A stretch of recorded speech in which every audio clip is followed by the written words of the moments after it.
জ্ঞান মাৰ্গৰ কথাৰ বিষয়ে আমি জানো, কৰ্ম মাৰ্গৰ বিষয়ে জানো, জাপ যজ্ঞৰ বিষয়ে জানো। এই যিমানবিলাক পন্থ আছে ধৰ্মীয় ক্ষেত্ৰখনত, বিশেষকৈ কলি যুগত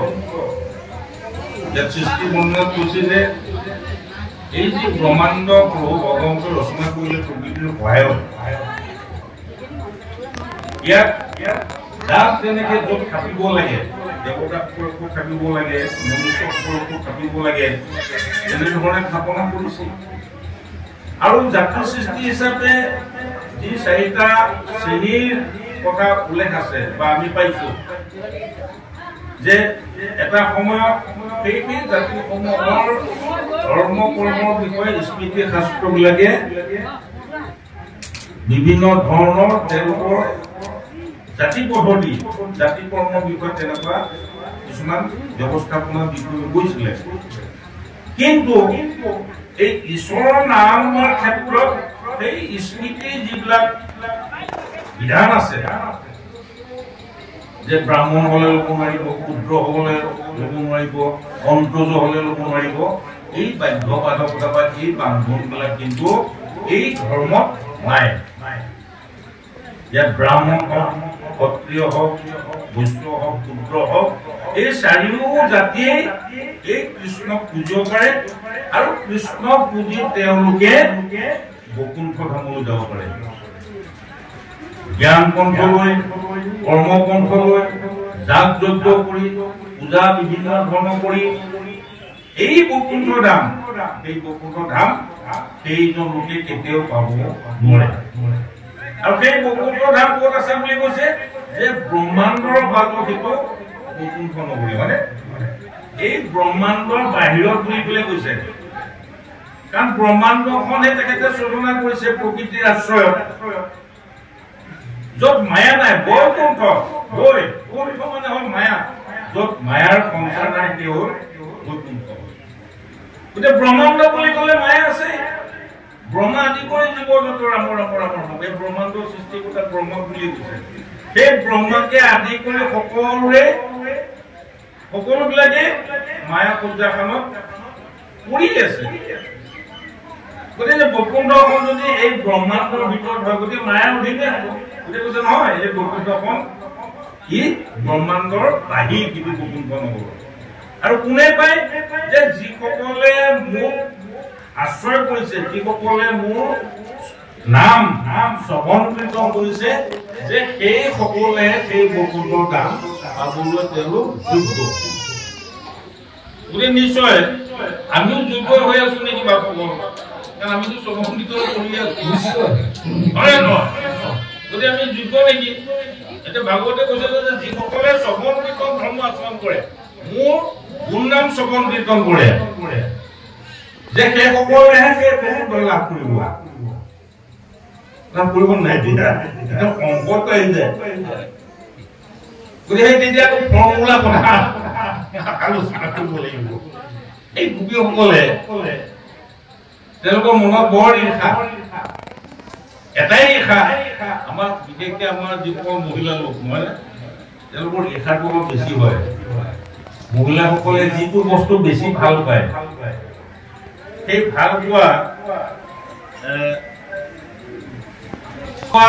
বস্তুটো যদি আন কোনোবাই আকৰ্ষণ কৰে, তেতিয়াতো জ্বলি পৰি মৰি যায়। সেইটো কি বুলি কৈছে? ঈৰ্ষা বুলি কয়, হয় নাই? গতিকে তেওঁলোকে মনলৈ তেওঁলোকৰ এটাই ঈৰ্ষা, তেওঁলোকে কৃষ্ণক অনুমানসা কৰে, কৃষ্ণক অনুমানসা কৰে, কৃষ্ণক লাগে। খাওঁতে শুনতে কেৱল কৃষ্ণৰ চিন্তা, কৃষ্ণক লাগে, এনেকে কৃষ্ণক লগ পাম। তেওঁলোকৰ মনলৈ এটা ভাৱ আহিল যে আমি কৃষ্ণক ইমান বিচাৰো, ইমান চিন্তা কৰো, এনেকে লগ পাম, এনেকে কথা পাতিম, তেনেকে অকমান ভাৱৰ আদান প্ৰদান কৰিম। কিন্তু আমাৰ প্ৰতিটো কৃষ্ণ সেইটো দেখোন হেৰি গুৰুত্ব দেখা নাই যে তেওঁ আনকি হাতত লৈ থকা বাঁহীটো, এই বাঁহীটোক তেওঁ যিমান ভাল পায়, আমাৰ অনুভৱ হৈছে যে সেই বাঁহীটোক দিয়া গুৰুত্ব আধা গুৰুত্ব আমাক নিদিয়ে। কাৰণ কৃষ্ণই অহৰ্নিশ বাঁহীটো হাতত লৈয়ে থাকে, গৰু চাৰিব যাওঁতে লৈ থাকে, খাওঁতে লগত থাকি শুই থাকোঁতে আনকি লগত ৰাখি থৈ দিয়ে একেবাৰে গোটেই তেওঁ কিতাপৰ কাষতে বাঁহীটো লৈ থাকে কোনেও চুবও নোৱাৰে গোপীসকলে মনতে আলোচনা কৰে যে এই বাঁহীটো এদিন তুলিব লাগিব যে কৃষ্ণই যে তেওঁক ভ্ৰমণিক লৈ থাকে আৰু মুখেৰে চুম্বন কৰি থাকে যে বাঁহী বুজাই থাকে তাক সুধিব লাগিব এদিন লগ পাই বোলে যে কেনেকে কৃষ্ণই তেওঁক ইমান ভাল পায় ইমান মৰম কেনেকে কৰে য'ত তেওঁক নেৰে এদিন সুধিম কিন্তু সুবিধাটো নাপায় কৃষ্ণ লৈয়ে থাকে এদিন গোপীসকলে গৈ গৈ দেখিলে যে কৃষ্ণ যমুনাত তেওঁ গা ধুই আছে পাৰতে বাঁহত গৈছে যেতিয়া বাঁহীটো পাৰত অকলশৰে দেখিলে গোটেই গোপীসকলে আঙুলি লৈ পেলাই একেবাৰে ধাৰা কৰি পেলাই সুধিছে হে নাপায় এই তোমাক যে কৃষ্ণ অহৰ্নিশ যে লৈ থাকে অকণমান সময় যে নেৰে আৰুতো কি হয় তেতিয়া বাঁহীটোৱে কৈছে বোলে কিবা এটা কাৰণ আছে বোলে কোৱাচোন কোৱা ইমান যে তোমাক ভাল পায় ইমান মৰম কৰে আৰুতো কোৱাচোন তেতিয়া বাঁহীটোৱে ক'লে শুনা তেতিয়াহ'লে বোলে মই উন্নত জাতৰ বাঁহ নাছিলো প্ৰথম কথা এক নম্বৰতে মই উন্নত জাতৰ বাঁহ নাছিলো আৰু তেতিয়া মোৰ নাম আছিলে যে মই বাঁহ বোলে কি জাতি বাঁহ বাঁহীটোৱে কাৰণে জাতি বাঁহৰ পৰাই বনাই গতিকে মই উন্নত জাতৰ কি বাঁহ আছিলো জাতি বাঁহ নাম তেতিয়া কি জাতি বাঁহ আর তারপর যেতিয়া মোক এইটো রূপ দিলে সেই জাতি বাঁহটো নাইকিয়া হল তেতিয়া কি হল মোৰ নাম বাঁহী হল গতিকে কৃষ্ণক যিসকলে প্ৰেম কৰে কৃষ্ণক শ্ৰদ্ধা কৰে কৃষ্ণক আশ্ৰয় কৰে সেই সকলৰ এই যাত্ৰাভিমান যেতিয়ালৈকে নাইকিয়া নহয় তেতিয়ালৈকে কৃষ্ণ তেওঁলোকক প্ৰেম নকৰে তেওঁলোকৰ মই ব্ৰাহ্মণ মই অমুক তেওঁ মই শ্ৰেষ্ঠ এই যিটো জাতিগত যিটো উচ্চাকাংক্ষা যিটো ভাৱ ময়কৰ যিটো ভাৱ এই জাতিৰ ভাৱটো কেৱল তাকে বুলিয়ে নহয় কিয়নো ক্ষুদ্ৰ জাতিৰ ভিতৰতো তাৰ মাজতো থাকিব পাৰে বিভিন্ন জন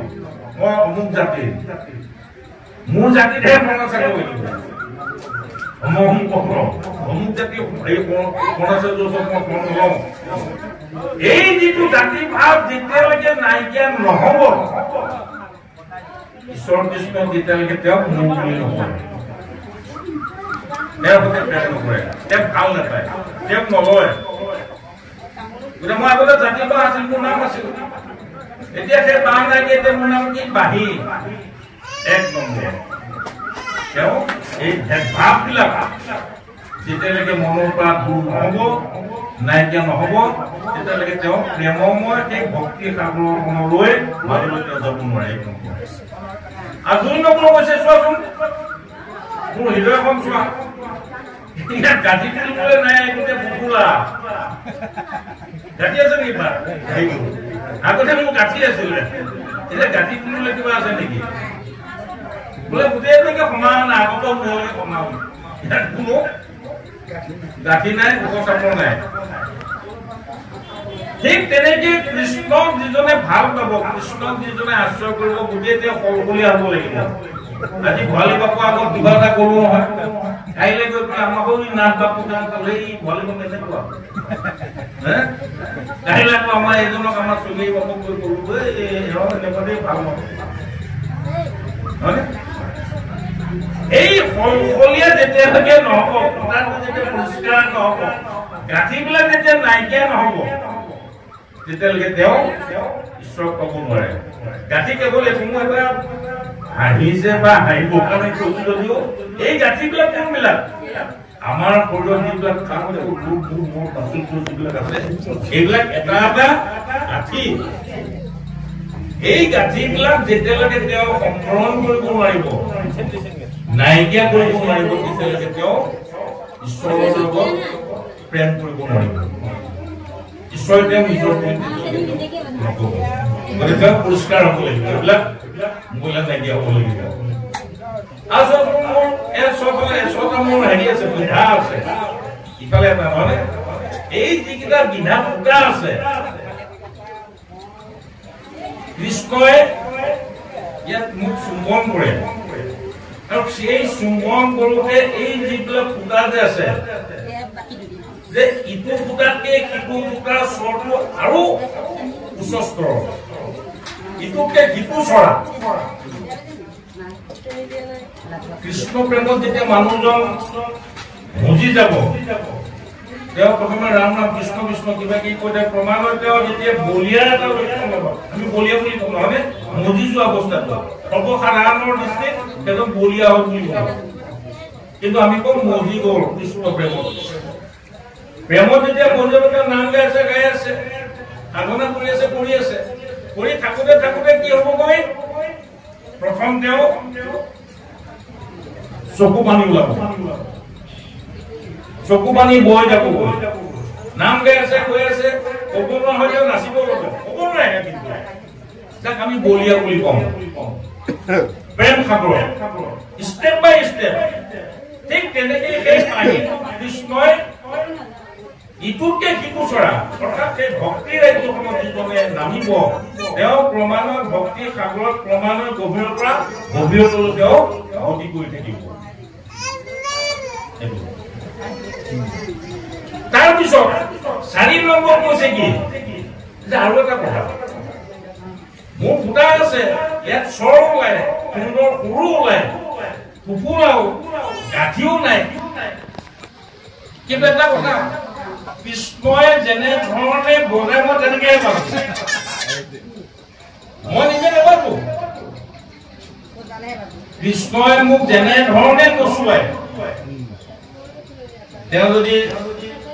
সপ্ত স্বৰৰ ভিতৰত বোলে নাই প্ৰথম পাতে তেওঁ ধৰিছে মই তেনেকৈ মই পা শব্দ হেৰিটো ওলাই বোলে নাই তেওঁ পঞ্চম স্বৰত তেওঁ হেৰি স্বৰ দিছে তেতিয়া মোক পাত ওলাব এই স্বৰবিলাক যে মোৰ বাহিৰ পৰা যে ওলাই যায় এই স্বৰবিলাক কিন্তু মোৰ নিজৰ সৃষ্টি নহয় মই নিজে স্বৰ নিদিওঁ মই নিজে উচ্চাৰণ নকৰোঁ শব্দ নকৰোঁ এই গোটেইবিলাক কোনে কৰে কৃষ্ণই কৰে কৃষ্ণই যেনে ধৰণে বজায়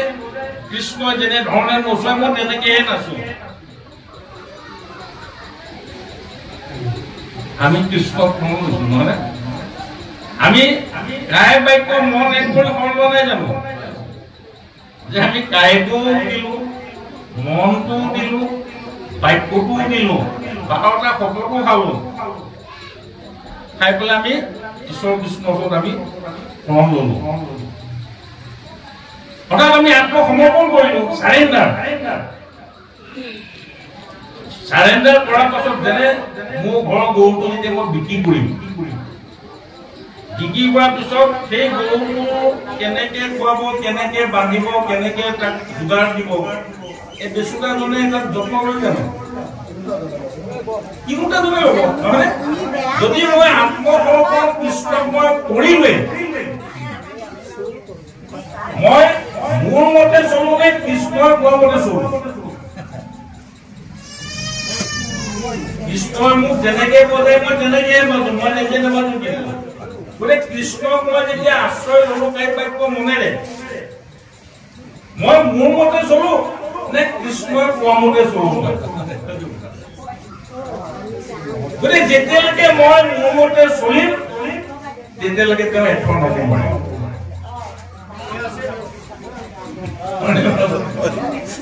মোৰ মতে চলিলে তেওঁ সেই ভক্তিৰ সাগৰখনত বুজিব নোৱাৰে অৰ্থাৎ তেওঁ কৃষ্ণৰ প্ৰিয় পাত্ৰ হ'ব নোৱাৰে সেই প্ৰিয় পাত্ৰ হ'বৰ কাৰণে কৈছে যে তেওঁ কৃষ্ণৰ নাম শ্ৰৱণ কীৰ্তন কৰিলে তেওঁ বৈকুণ্ঠলৈ যাব পাৰিব তেওঁ সেই ল'বলৈ যিটো ব্যৱস্থা যিটো পদ্ধতি সেই পদ্ধতি মতে তেওঁ আগবাঢ়িছে নে নাই আজি ধৰি লওক মই আমাৰ কোৱা হয় যে বিয়মান সময়ত ঈশ্বৰৰ নাম যাতে আমি ল'ব পাৰোঁ নহয়নে আমাৰ সাধাৰণ প্ৰত্যেক কাৰণে নহয় জানো যে মৃত্যুৰ সময়ত যাতে আমি ঈশ্বৰৰ নাম খাই যাতে আমাৰ মুখত যিকোনো প্ৰকাৰে ওলাও আমাৰ সাধনা সেইটো নহয় জানো আজি ভাওনা এখন কৰিব কোনোবাই 3 মাহৰ পাছত কিন্তু আগতীয়াকে আমি 3 মাহৰ আগৰ পৰা আমি ৰিহাৰ্চেল আখৰ কৰি আছো যাতে সেই ৰজাটো মই ৰজাৰ পাৰ্টটো লৈছো যে সেই দিনাখন সেই ৰাতিলৈ যাতে সেই ষ্টেজত মই সেই ৰজাটো যাতে হ'ব পাৰো ৰজাৰ যি ভাৱ ৰজাৰ যি কথা ৰজাৰ যি আচৰণ যি চাল চলন পূৰণ হয় এই গোটেই খাইলাত যাতে মই ৰজাটো হ'ব পাৰো সেইকাৰণে কি কৰিছো 3 মাহৰ আগৰ পৰা মই ৰিহাৰ্চেল কৰি আছো যাতে মই খাইলাত ৰজাটো যাতে হৈ যাব পাৰো ঠিক তেনেকে আমি সেই নিৰমান সময়ত যাতে আমি কাৰণ বাটে ঘাটে কৈতো কেতিয়াখনে মৰমৰ মিল আমিতো নাজানো ভুকান লিখিছে অজমকা মায়া মৃত্যুৱে দেৰিয়া আছে বা ভগালী কৰি ও হেন যুৱক কোনে প্ৰাণিবে বিনে কৃপাময় এই কাল কৰি মায়া জম এইবিলাকে একেবাৰে এনে ধৰণে আগুৰি আছে আমি কিন্তু ক'ব নোৱাৰো বাঘত আদি বাঘে যেনেকে চিকাৰ ধৰিবৰ কাৰণে জোপোহাৰ চুপ লৈ থাকে ঠিক তেনেকে এই জম কাল মায়াৰ মৃত্যু এইকেইটাই অহৰ্নিশ আমাক আগুৰি আছে কোন মুহূৰ্তত কেতিয়া ইহঁতে আমাক আহি আক্ৰমণ কৰে আমিতো নাজানো সেইকাৰণে অহৰ্নিশ যদি মই নাম লৈ থাকো নাম লৈ থাকোতে কি হব সেই লোকজন ৰামময় নাম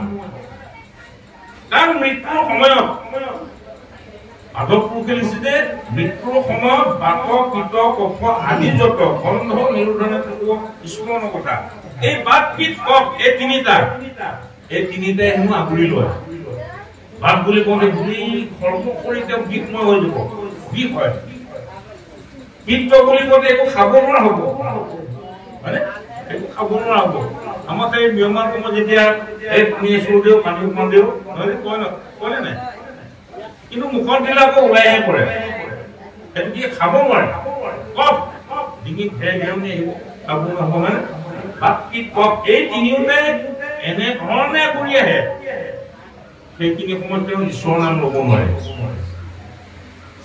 স্মৰণটোৱে সেইখিনি সময়ৰ মূল কথা আমি কোনোবাই হয়তো সমাজৰ তাৰণাত কৰিলে মানুহজন গৰাকী নৰিয়াত পৰি আছে কোন মুহূৰ্ততে ঠিক নাই বোলো আমি অকমান ভাত বহি দিওঁ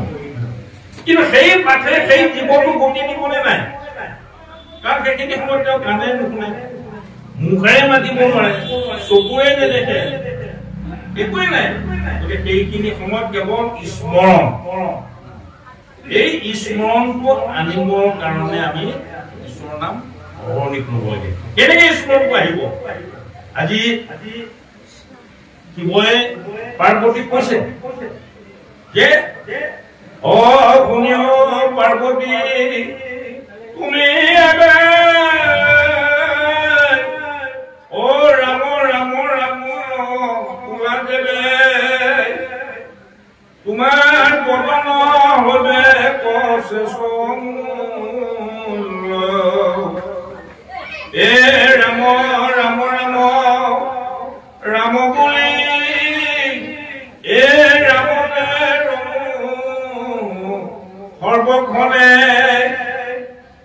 জানা নাম নামৰ ৰামতে ৰমু সৰ্বক্ষণে এই লেচাৰী এই শব্দটো মন কৰক ৰামতে ৰমু সৰ্বক্ষণে এই যিটো ৰমন এই ৰমনটো যদি তেওঁ অহৰ্নিশ থাকে সি স্মৰণৰ কাম কৰিব নিয়মান সময়ত কাৰণ তেওঁ নাম ল'ব নোৱাৰে সেইখিনি সময়ত মুখেৰে মাতিব নোৱাৰে আনে শুনালেও তেওঁ শুনিব নোৱাৰে দেখালেও তেওঁ চকুৰে নেদেখে কিন্তু এই স্মৰণটো আনিবলৈ কাৰণে তেওঁ ৰমনটো থাকিব লাগিব ৰমনটো থাকিবৰ কাৰণে তেওঁ সাধনা কৰিব লাগিব আমি যে সাধনা কৰো আমি জপ সাধনা কৰো ভাল সাধনা কৰো তাৰ উদ্দেশ্যটো হৈছে এই ৰমন কোন কাক কয় আজি চাওকচোন ডাক্তৰসকলে মানুহজন জীয়াই আছে নে মৰিলে নহয়নে পালছটো চাই যে কিমান গতিত গৈ আছে তেওঁলোকে গম পায় যে ইমান গতিত গৈ থাকিলে কি বাচিব বা কি হ'ব নহয় নে আৰু এই পালছটো হৰ্নিক সাৰ্কুলেশন হৈ আছে